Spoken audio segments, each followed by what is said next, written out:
Ноғайлаба елелері, жолыретін тістелері. Айсу, вы уже, оказывается, начали. Ой. Здравствуйте, дорогие наши телезрители! Меня зовут Айсена Бурнашова, Максим Кардозу. Это дневники игр «Дети Азии». Мы такие красивые, в якутских нарядах, стоим в местности Үс-Хатын.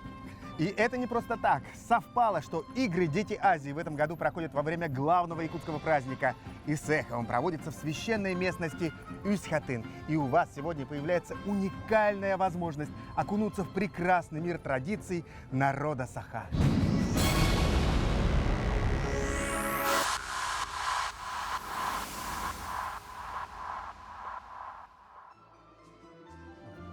Якуты почитают древо жизни Аллукмас. Оно олицетворяет триединство мира.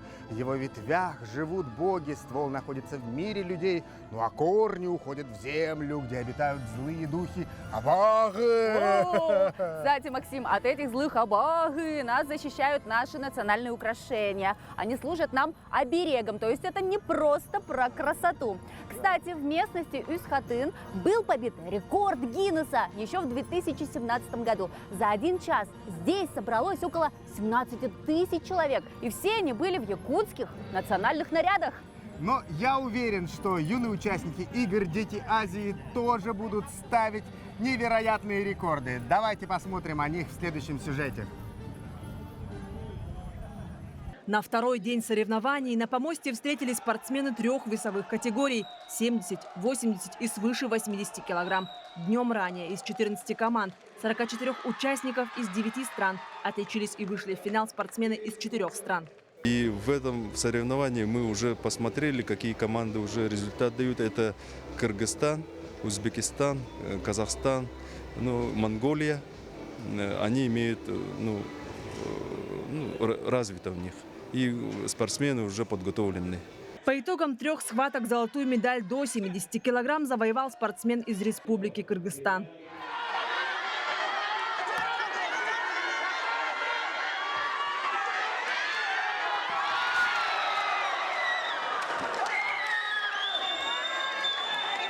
В весовой категории до 80 килограмм победу одержал спортсмен из сборной Республики Саха Роман Тарабукин.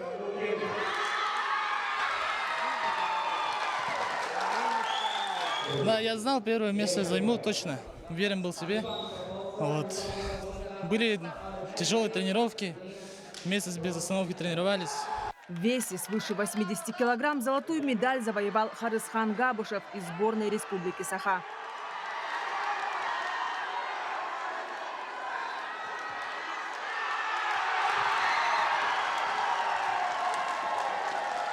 Готовились прошлого года, уже с декабря начали.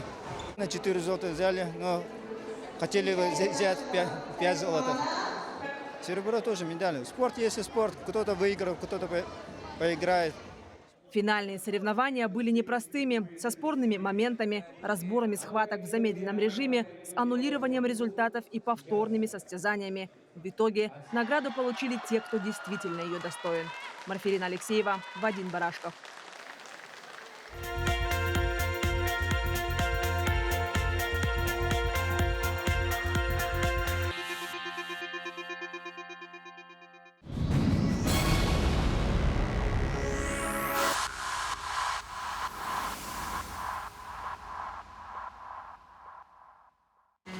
В Корее эту игру называют падук, в Китае – вэйти, а в Японии – иго. У нас же прижилось сокращенное название го. Это не просто игра, это настоящая битва умов и искусство предвидения. Участники сосредоточенные и увлеченные с трепетом укладывают черные и белые камни на доску, создавая сложные узоры и комбинации. Как же все-таки играть в настольную игру го? На самом деле правила очень просты. Есть 2 игрока, которые играют черными и белыми камнями. Цель – заработать больше очков, чем твой соперник. Чтобы это сделать, нужно захватить территории и съесть камни.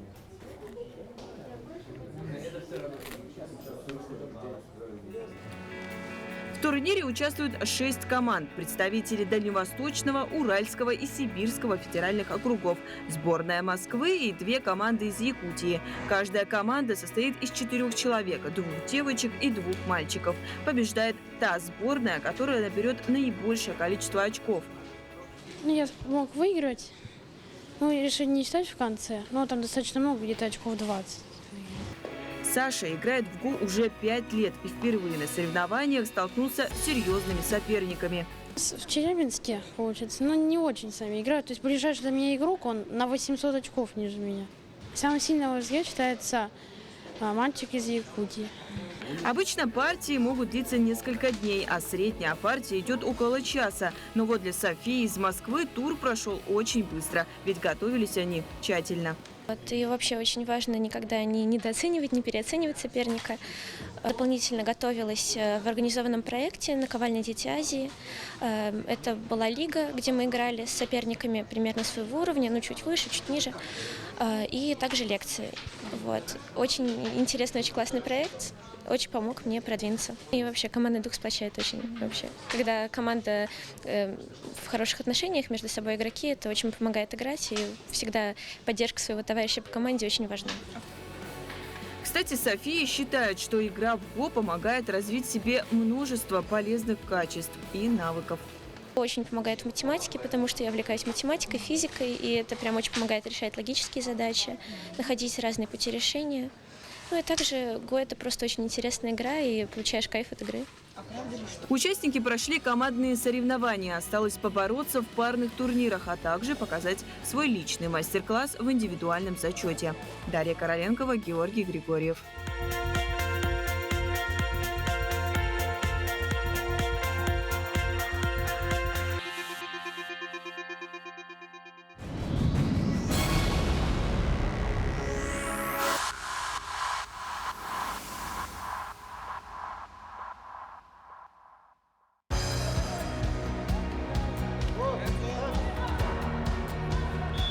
Борьба за медали в буквальном смысле этого слова на играх «Дети Азии». Комплекты наград разыграли вольники. На ковры вышли девушки. В 7 весовых категориях медали соревнования оспаривали более 40 спортсменок.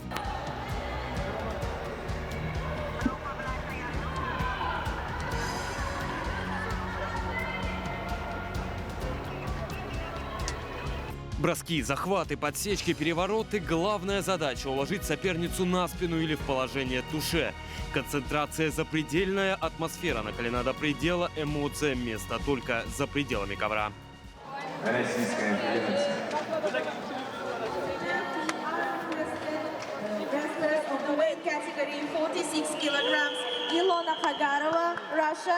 Атлетка из Узбекистана после схватки не может сдержать слез. Назима Нурмуродова принесла в актив золотую медаль.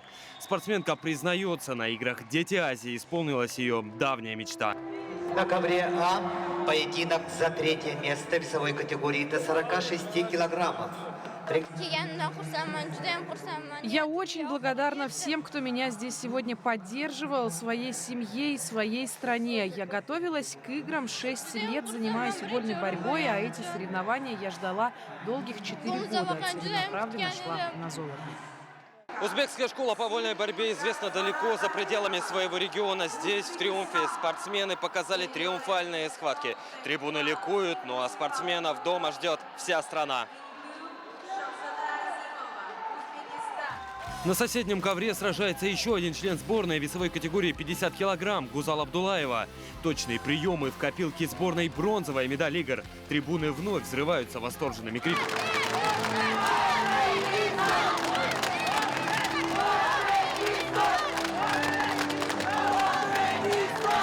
Самый настоящий золотой триумф у сборной КНДР. Спортсменки забрали половину наград высшей пробы, разыгранных в дисциплине.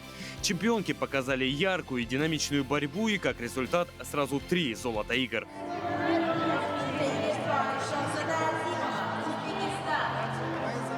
Уважаемые любители вольной борьбы, первый соревновательный день дисциплины вольной борьбы. Еще одну золотую медаль в копилку своей сборной принесла и Дарья Свистунова из Беларуси. Петр Васильев, Иван Сорокаумов.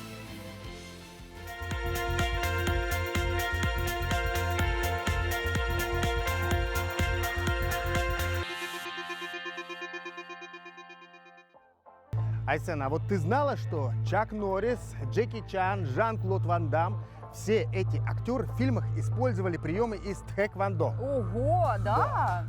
Так вот, откуда все эти знаменитые удары с разворота.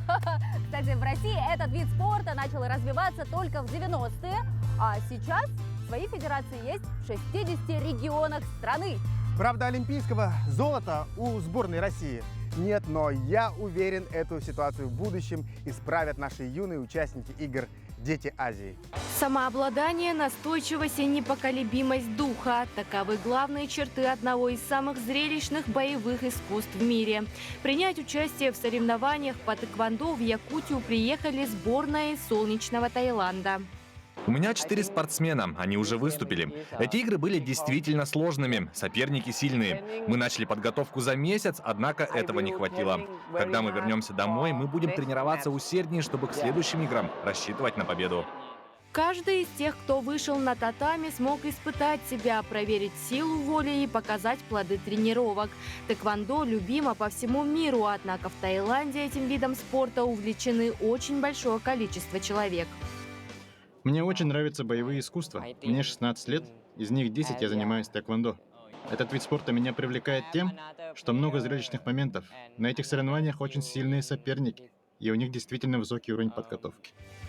Одни из самых молодых участников – сборная команда Пакистана. Они принимают участие в играх «Дети Азии» в 3-й раз. Впервые сборная Пакистана проявила себя на 6-х играх «Дети Азии», и спустя 8 лет они снова на якутской земле. Подготовка нашей команды к 8-м играм «Дети Азии» очень серьезная. Наш тренер вложил много сил в нашу физическую подготовку. Она поделилась с нами множеством полезных советов и рассказала о специальных секретных техниках. В Якутске мне очень понравилось. Здесь добрые и улыбчивые люди. Сборная Пакистана приехала на игры небольшим составом – 14 человек. При этом они представили целых 4 спортсмена на эти соревнования. Да, мне очень понравилось. В Якутии здесь очень приятные и дружелюбные люди. Также понравился сам город. На соревнованиях очень сильные спортсмены. В особенности могу отметить физическую подготовку спортсменов из Узбекистана, Казахстана и Беларуси. В тэквондо визитной карточкой являются удары в прыжке ногами, в голову, в корпус, а также руками в грудь. В тэквондо тело спортсмена надежно защищено специальной амуницией. На голову надевается специальный шлем, кимоно, а также протектор. Все это полностью автоматизировано. Начисление баллов производится с помощью специальных датчиков, которые выводят их на экран. По итогам ожесточенных схваток победа присуждается тому, кто наберет наибольшее количество очков или кто одержит победу в большинстве раундов. Судьи рассматривают техническую сторону. Каждое действие должно выполняться уверенно. В целом у нас довольно сильные команды приехали. И не только традиционно российская команда выставила своих сильнейших спортсменов, но и международные команды, которые к нам приехали. Несмотря на соперничество, каждый участник помнит главные постулаты тэквондо, которые строятся на гармонии моральных, этических и духовных принципов человека. Даяна Федорова, Радомир Сергеев. По якутским поверьям у всего есть свои духи. У леса, у горы, у поля. Например, хранительницу водоемов зовут Эбе Хотун. Если хорошенечко задобрить ее, то она и рыбкой поделится. Да. Кстати, еще один мифологический герой – это Кёхбаллох Тайон. Он предстает в виде такого добродушного старичка. Я, Айсен, это представляешь, у него волосы и борода из водорослей. Да ты что? И он тоже помогает людям. Кстати, есть поверье, нельзя бросать в озера и реки металлические предметы, чтобы как раз этого духа старичка и не поранить. Надеюсь, что духи помогут нашим спортсменам в бассейне установить свои личные рекорды. На трибунах бассейна Чолпан зрители очень активны. Им сегодня раздали вот такой мерч от игр «Дети Азии». Это служит веером, также издает такой шум. Ну и, конечно, у зрителей плакаты, свистки и даже вувузела.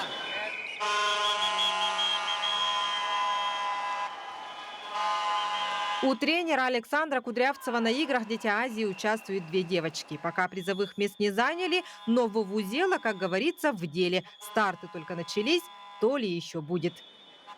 Подарили дети, потому что знают, что я всегда болею, поддерживаю команду.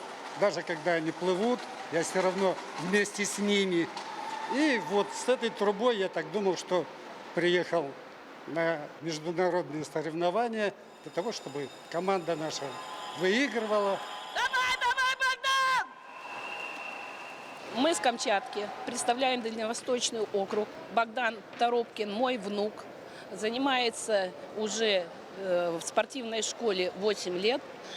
Сегодня я очень довольна его стартом, потому что он сделал мастера спорта.